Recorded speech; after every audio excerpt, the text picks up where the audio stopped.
Prawie rok temu popełniłem taki film o bardzo podobnym tytule, czyli o mojej taktyce inwestowania w srebro fizyczne. Gdzieś tam link tutaj na górze się wam pokażę, możecie sobie porównać. No ale jak to w życiu, jak to się mówi, pewne są tylko podatki i śmierć, no i na pewno zmiana. No więc pozmieniało mi się trochę i stwierdziłem, że trzeba zaktualizować tą strategię, bo ważne jest według mnie to, żeby reagować na potrzeby. Żeby nie trzymać się twardo jakiegoś tam jednego scenariusza, no tylko uczyć się a ja się uczyłem przez ten czas. Człowiek uczy się cały czas, jak to mówi prezydent, i warto z tej nauki wyciągać wnioski. No i co? I dzisiaj ten filmik właśnie spróbuję sobie zweryfikować, przejechać jeszcze raz przez te punkty mojej taktyki i zobaczyć, co się pozmieniało.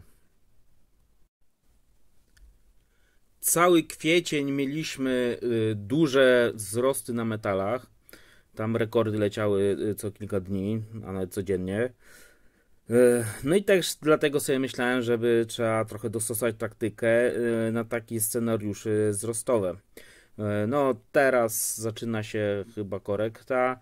Zobaczymy, jak to długo potrwa, czy nadal będzie moim zdaniem żółte lecieć do góry, srebrne pewnie po czasie. No i tak jak w ostatnim filmie, o którym wcześniej wspominałem, tym rok temu, tak i w tym podzielę sobie tą moją taktykę na kilka punktów. I tak samo jak w poprzednim filmie, pamiętajcie, że nadal to nie jest żadna prawda objawiona, tylko to są takie moje punkciki, które ja sobie stosuję. Pamiętajcie o tym, żeby każdy musi zbudować sobie taktykę i strategię. Przede wszystkim najpierw zacząć od strategii, potem od taktyki dla siebie, pod swoje możliwości finansowe. Bo nie słuchajcie czarodziei z internetów. No i co, zacznijmy. Punkt pierwszy. Tutaj totalnie bez zmian. Kupuję i to jest chyba najważniejszy punkt, czyli kupuję systematycznie srebro fizyczne. To się nie zmieniło. Jednak pamiętam, że na tym ostatnim filmie zarzekałem się, że nie będę, żadne ETF-y nie wchodzą w grę, żadne giełdy, akcje.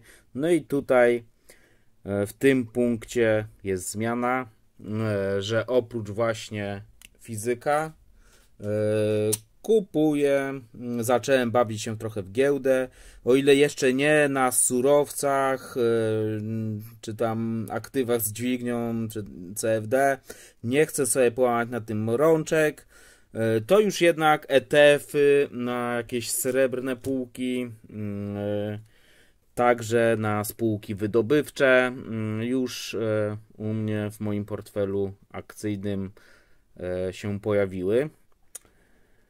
To, co mi się też zmieniło w tej taktyce kupowania srebra fizycznego, to zakres tych zakupów, bo trochę pewnie już się czuję i operuję tymi cenami, wycenami, jaka cena w danym momencie jest okazją, więc ustawiam sobie te limity cenowe na bulion. Jeżeli cena jest poniżej tego limitu, kupuję każdy bulion, który jest tam najtańszy, powiedzmy taką Brytanię, większymi ilościami. Powyżej tego limitu, bo teraz to jest ten okres na takiej właśnie górce, bulion jest już dla mnie za drogi, więc skupiam się wtedy na monetach z serii, dokupuję sobie to, czego nie mam. No bo jaki sens ma przepłacać za bulion, jeżeli w bardzo podobnej cenie, no może Brambego to nie mam, ale już jakąś pandę możemy złapać w podobnej cenie jak bulion, więc zwykły bulion, bo to też jest bulion, tylko ze zmiennym wizerunkiem. Ale kupuję sobie taki bulion, kupuję teraz w tym okresie zwyżkowym właśnie serię, dokupuję to, czego nie miałem, żeby kontynuować, a przede wszystkim, żeby utrzymać systematyczność zakupów, bo ja cały czas powtarzam to, na czym chyba zrobię o tym osobny film, o budowaniu tego stoku, że to, co spowodowało, że uważam, że na srebrze nie tracę, to to, że udało mi się zbudować, odłożyć pokaźne środki właśnie w metalach, a cała tajemnica to polegało na systematyczności. I to chyba najważniejszy punkt.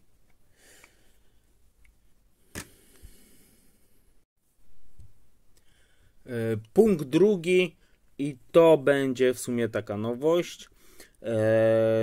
Z tego co pamiętam, muszę sobie przypomnieć ten filmik, to nie miałem tego punktu na tamtym filmie, ale trzymam odłożoną taką rezerwę środków finansowych z przeznaczeniem na zakup srebra.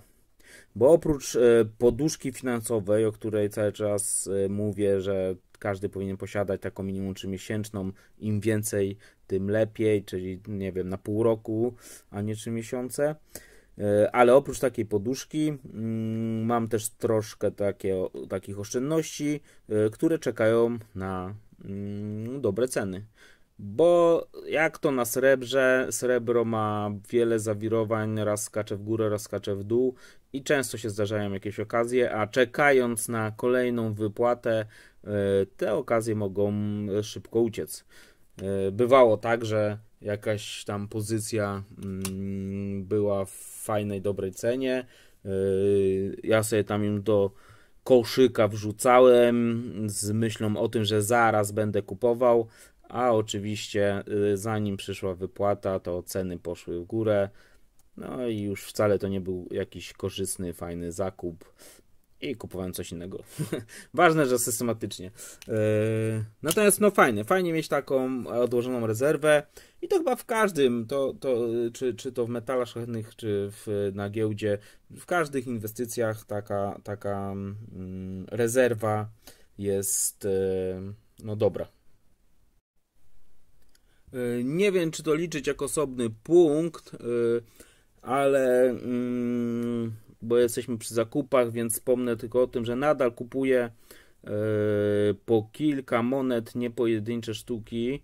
Im więcej, tym lepiej. Fajnie na tuby mennicze, bo zawsze dochodzi czasem u niektórych dealerów jakiś tam rabat ilościowy. Na pewno staram się o to, żeby otworzyć sobie taki koszyk i właściwie mam kilku takich dealerów, u których ta opcja właśnie funkcjonuje i do koszyka sobie dokładam po monecie, jak już się zbierze większa suma, no to wtedy dopiero robię przesyłkę, rozkłada mi się wtedy ta wartość, jaką muszę zapłacić za przesyłkę na wszystkie te walory, które w danej przesyłce idą. Wiem, że to się powtarzam i wszyscy wyjadacze o tym wiedzą, ale to jest taki dobry punkcik i myślę, że warto o tym przypominać.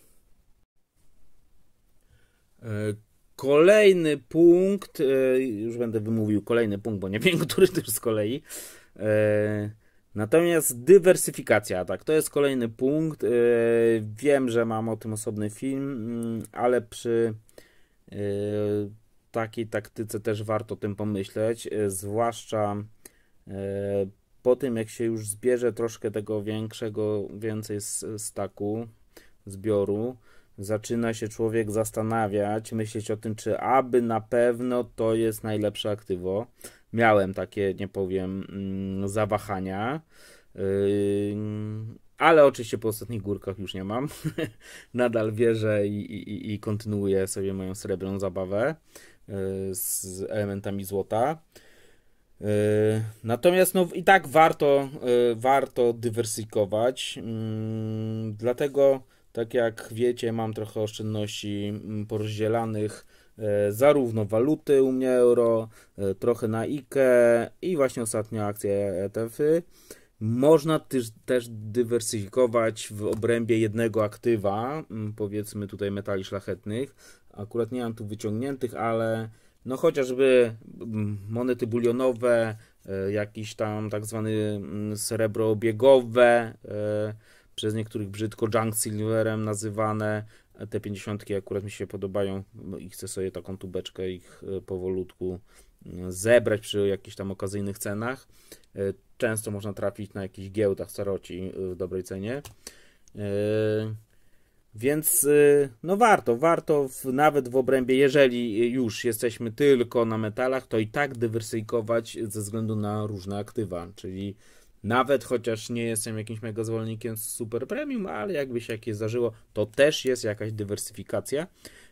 Raczej u mnie to będzie bulion, troszkę właśnie serii i troszkę takich monet, które w danym momencie są najtańsze. Ta sowa wtedy była najtańsza, gdy ją kupowaliśmy. No i kolejny punkt, znowu już pewnie macie dość tego słuchania, ale skupiam się na bulionie. To jest teraz mój priorytet. Na tych wzrostach też mi to trochę uzmysłowiło. To jest to, że trzymam się teraz moich nowych, jakby noworocznych postanowień z tego filmu noworocznego, jakie na nowy rok mam plany, żeby właśnie więcej tego bulionu kupić, chociażby o taką mareczkę, nawet właśnie tubami, dlatego że o wiele łatwiej mi było złapać tubę na górce, iść do dealera i sprzedać w dobrych cenach. Rekordy, ja nie sprzedałem u rekordzisty, ale były po 128 za uncję, więc naprawdę fajne ceny. Nie, ale i tak właśnie na bulionie bardzo fajnie sobie odbiłem te zarobki, nazwijmy to. Troszkę na seriach czy tam monetach z premium umoczyłem, no jak wiecie. Dlatego skupiam się na bulionie. Monety tego typu będę kolekcjonował, bo będę nadal kolekcjonował dla siebie, bo mi się strasznie podobają. Bo je lubię i w ogóle lubię srebro, a też uważam, że srebro będzie skokowo rosnąć, patrząc na ostatni raport z Silver Institute o brakach. Pewnie też o tym na jakiś tam filmik sklecę, ale muszę to bardziej przestudiować. Ale biorąc pod uwagę braki na srebrze i zapotrzebowania na srebro w przemyśle, no to będą te ceny tylko rosły. Nie widzę innej możliwości. Dlatego nawet i monety, na które w jakimś tam sensie gdzieś przepłaciliście, spokojnie sobie leżą i czekają na swój czas, żeby właśnie nie zdywersyfikować, tylko wyciągnąć zyski nawet i z takich monetek. Przy zakupach zapomniałem powiedzieć o ważnej zakupowej sprawie, zakupy zbiorowe.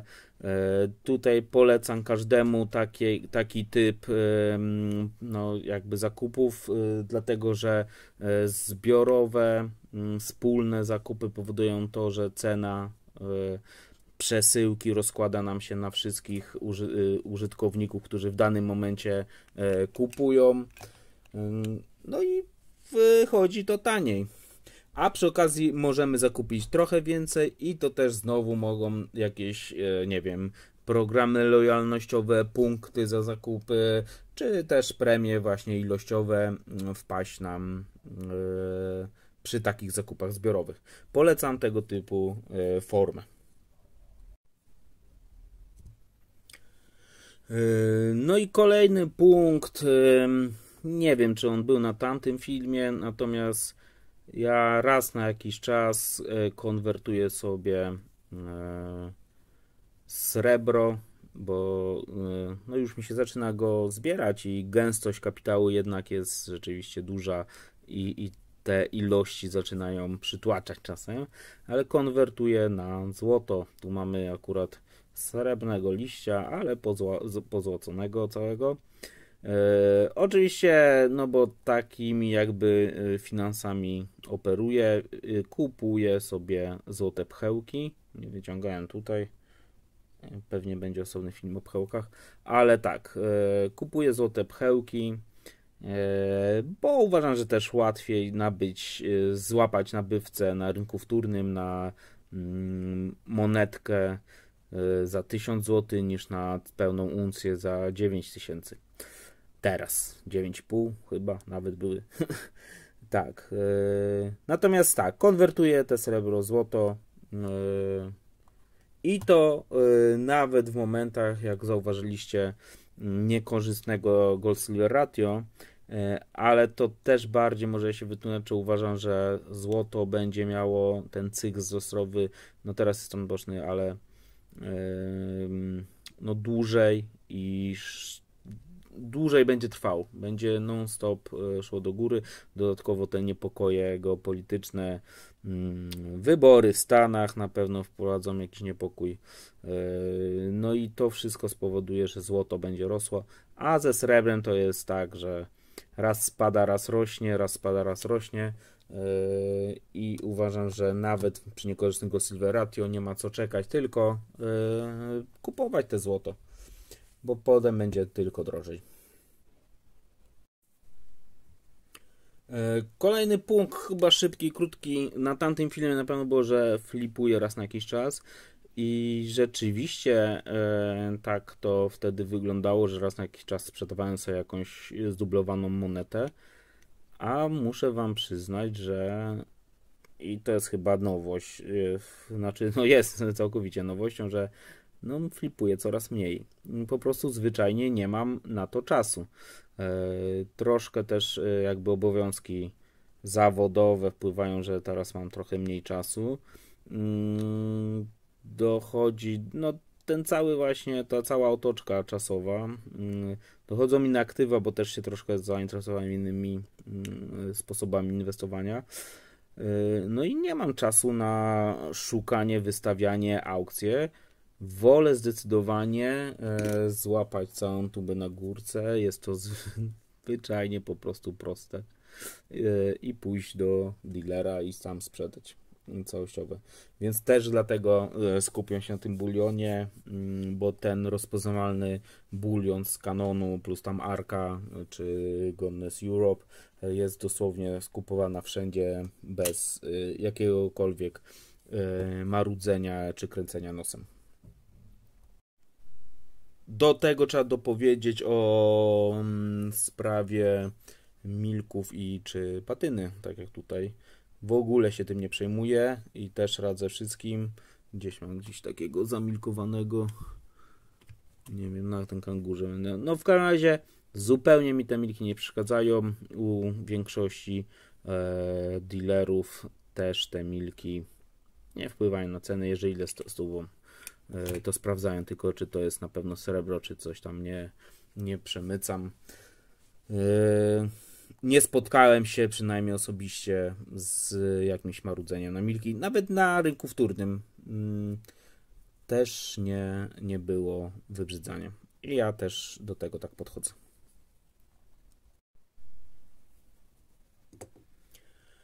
No i ostatni punkt, bo już nie wiem, nie wiem ile tych punktów muszę przy montażu policzę, ile tych punktów będzie. Natomiast taka taktyka przy wzrostach, przy cenie wysokiej, bo zastanawiam się, naprawdę mieliśmy prawie rok albo i dłużej z prawie no bardzo taniego, niedowartościowanego srebra. Złoto też nie było jakieś tam najdroższe, chociaż miało tam swoje wystrzały. Na pewno to było wtedy łatwe i fajnie się kupowało.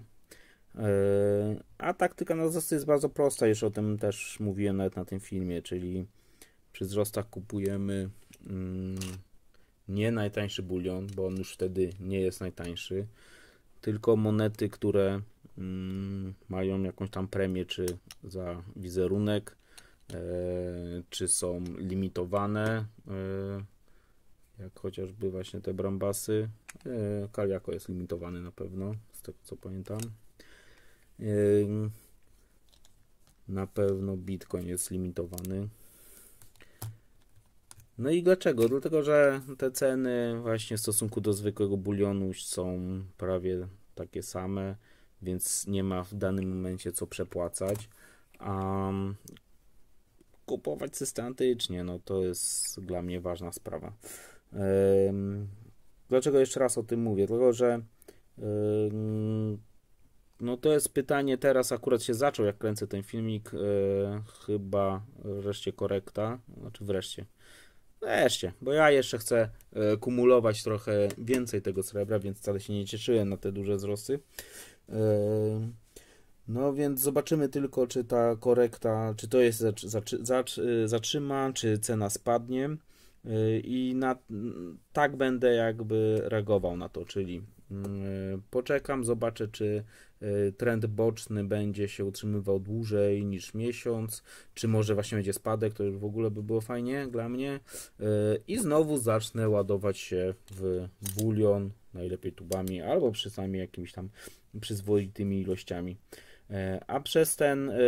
A zanim to jakby zweryfikuję, czy to już jest ten moment do zakupów, to będę sobie systematycznie dokupował inne pojedyncze monety z jakiejś tam właśnie serii, albo jakieś monetki w danym momencie najtańsze. Zawsze warto patrzeć na to, co jest najtańsze. I po tym, jak zorientuję się i zobaczę, że już nadchodzi moment na zakup srebra bulionowego, wrócę do srebra bulionowego. No dobra, to już chyba wszystko na dzisiaj. Oczywiście na koniec standardowo zapraszam do subskrybowania Srebrnego Trzosu. Zapraszam do dawania łapek w górę, komentarzy, bo lubię czytać, chociaż ostatnio mam mało czasu na odpisywanie, ale staram się odpisać na nie wszystkie. Jeżeli podobają Wam się moje filmy, możecie mnie też wesprzeć, stawiając mi kaweczkę, jakąś tam małe cappuccino. I dziękuję wszystkim, którzy już dotychczas to zrobili. W każdym bądź razie do zobaczenia, do usłyszenia i do następnego filmu. Cześć!